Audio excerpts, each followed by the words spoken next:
Presidential candidate Vivek issues a challenge to other GOP candidates now that Donald Trump has been indicted and arraigned on federal charges. Kind of a big issue. A lot of other issues floating out there that we're all very interested in. But we have the weaponization of the DOJ, the FBI. We've got the Biden administration literally prosecuting now the #1 person in this field, in this campaign. And it's a big problem. And so a lot of the Republican candidates are just going to continue on with their heads in the sand, burying them, hoping this whole thing goes away and they can avoid the blast zone. Many of them fled from Miami, didn't want to be anywhere near it, but not Vivek. He showed up there and he issued a big new challenge. In fact, he's asking other GOP candidates, he sent a letter to all of them asking for their position on a very serious questions about the Trump prosecution. And it's important because this is not just about Donald Trump. In fact, if you just take a quick Google and you type in DeSantis worse than Trump, you get a lot of search results that show up on this. And here's just a quick sampling of them. LA Times. Should we fear the former president's craziness or the Florida governor's competence? A DeSantis presidency could be even worse. DeSantis is far more dangerous than Trump. DeSantis is a true believer, but he's a lesser politician. No one is more dangerous. All right, so the list goes on and on. So for everybody in the Republican Party who's just crying or not saying anything because they just want to be silent about it, your turn in the spotlight will come, no doubt about it. Democrats will come for you also. So Vivek is speaking out. He actually flew down to Miami and he's sporting this new Truth hat and this new Truth brand, which is his. And I thought this was an interesting development. Almost feels like a direct assault on True Social, which is Trump's brand. But if you go to Vivek 2024/truths, this is what he has there for us. He says God is real. He says there are 2 genders, right? This is his list. Human flourishing requires fossil fuels. Reverse racism is racism. The nuclear family is the greatest form of governance known to mankind. Capitalism lifts people up from poverty. There are 3 branches, not 4, and the U.S. Constitution is the strongest guarantor of our freedoms in history. And so he's now speaking out about that. He showed up in Miami, and here is what he said. That brings me to my second announcement that I'm going to make today. This is an announcement of a letter that my campaign has sent to every other campaign in this race, to Mike Pence, to Nikki Haley, to Larry Elder, to RFK Jr., to Marianne Williamson, to Doug Bugram, Democrats, Burgum, to Perry Johnson, sorry, Doug, to Chris Christie, to Ron DeSantis, the governor of the state where we are today, who by any measure is not here today in his own state.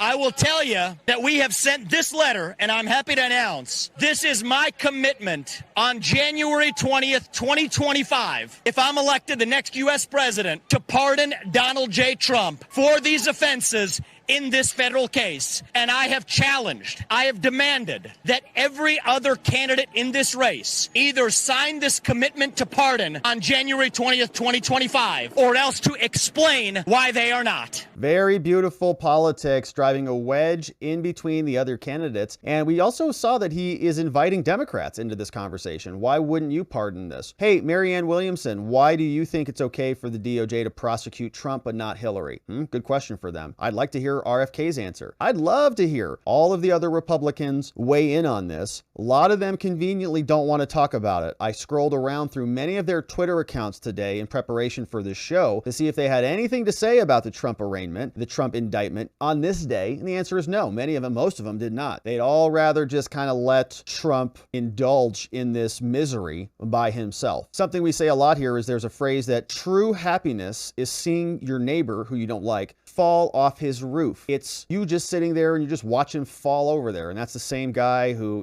killed your plant that one time. The Republicans are watching, all the GOP watching Trump allegedly fall off the roof. And it makes them look bad, actually. It doesn't make Trump look bad. It makes them look bad because this issue is much, much bigger than Trump, way bigger than Trump. And their failure to see that is commentary on their incapability of leadership, quite frankly. If they can't even recognize this, then I think it honestly disqualifies them. If they take a look at this and they say, no, the DOJ is great. great. That is not a candidate that I want in the Republican Party as a Republican voter. So it is, I think, a good wedge issue. And here, this is another justification of the use of the pardon power. This is what it's for. This is why it exists. This gives the people the ability to override something like what Biden is doing. There is still a fail-safe here. A lot of people are watching these indictments and they're wondering if this is the end of America. I know it might feel like that. And I know oftentimes things can get doomy and dreary when we're in a situation like this. But there is a fail-safe. The people got to elect Trump. I mean, really, that's kind of the fail-safe. Or somebody like Vivek, who's going to go in there and exercise the pardon power. That's the escape hatch. And so he is asking them now to put their pin on this. Where do you sign? Pardon, yes or no, like those grade school notes. Hey, Susie, will you pardon me? Yes or no? She responds back, I want to know, because it's a critical issue. And he is executing it brilliantly. And I think he's the only person who is doing it from the GOP side. And I will tell you something. It's going to be difficult for those other candidates to sign this letter. The reason it's going to be difficult for them is the same reason it's difficult for me. The donor class has been calling every Republican candidate and telling us to stay away from this. Not to touch it from a 10-foot pole. Not to just keep your distance away for Trump. That is what the donor class is telling us. That's what they're telling the other candidates.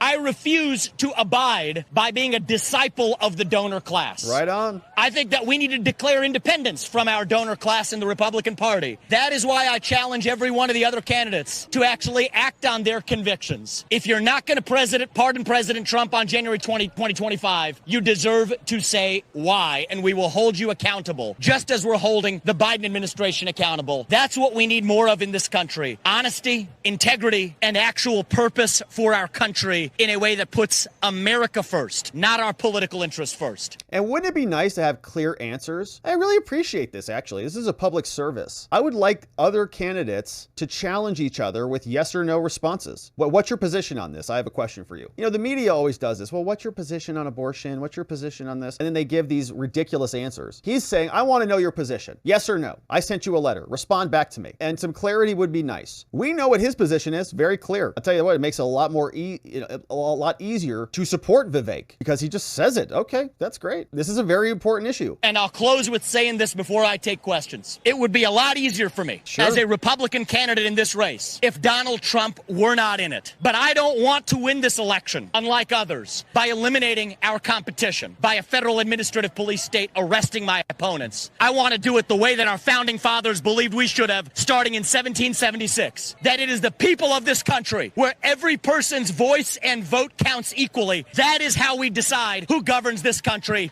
not by a federal administrative police state. And I challenge the Biden administration with this FOIA request. I challenge my fellow contenders in this race with this commitment letter to say that we will pardon Trump on January 20th, 2025, and nobody, either Biden or the other contenders in this race, are going to be able to hide from that truth. Woo! So that was a burner from our friend Vivek Ramaswamy. I mean, I think it's brilliant politics. He is driving a wedge between his opponents, but it's also extremely important. And this issue is now, I hope, going to get more attention from the Republican side. I hope he continues to hold their feet to the fire on this. I hope that at the debates and that at all the different hits, he continues to ask, Ron, what's your position? Pence, what's your position? Haley, what's your position? Dial in on it because this is a critical issue. And even if Trump doesn't win for whatever reason, I would like somebody in here who corrects the problem, which is the FBI, the DOJ, and politicized prosecutions. And the only way to do that is through this failsafe, through this escape hatch. And all of the other candidates, as he said, are scared, sidelined by the donors, but not Vivek. Good for him. And whatever this ends up looking like, a lot of the times, these